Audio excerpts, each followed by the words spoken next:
This week, we witnessed yet another mass shooting, roughly the 130th this year, this time at a small private school in Nashville, Tennessee.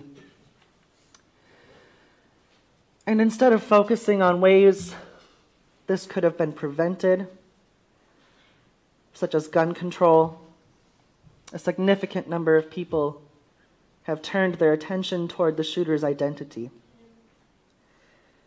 Instead of focusing on the fact that the number one cause of child death in this country is now gunshot wounds, some folks have chosen to focus on eradicating trans people as a solution because they have been waiting, just waiting for an opportunity such as this. They have been waiting for a reason, any reason, to stoke their hatred. Marginalized folks, those of us with the least amount of privilege and power, they need those who have more privilege and power than they do to physically place their bodies between them and the people, powers, and institutions that are literally killing them. Yet so often they are betrayed with a kiss, right? Self-proclaimed allies and advocates will say the right things, maybe give a little money here and there, maybe show up to a protest or two, but then when push comes to shove, suddenly their hands are tied and they can't do anything. The disciples were afraid to even be associated with Jesus, lest they suffer the same fate, lest their bodies be put at risk. I have observed that it is often the people with the most power and privilege who desert those they are called to defend when those people start getting harassed, beaten, arrested, targeted, because while many of them know they won't suffer the same fate, they do know that being associated with marginalized people puts their reputation at stake. And what is it about this reputation that makes it so precious? What point does it prove to keep a reputation, to save face at the expense of other people's lives? Is being liked really that important? What especially angers me is that some of these self-proclaimed allies and advocates know there are people out there who are just waiting for another excuse to justify their hatred.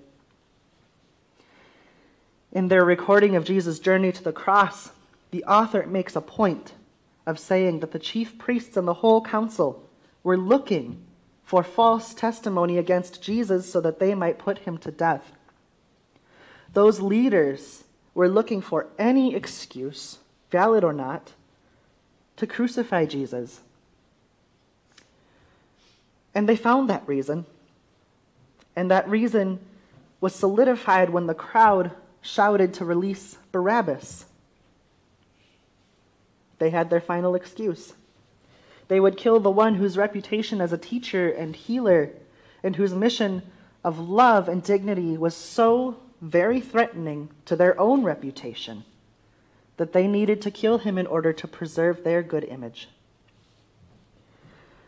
It's baffling to me that someone's existence can be so threatening that people decide they need to be controlled, that they need to have laws made against them, or even worse, that the people that they find to be so threatening should die.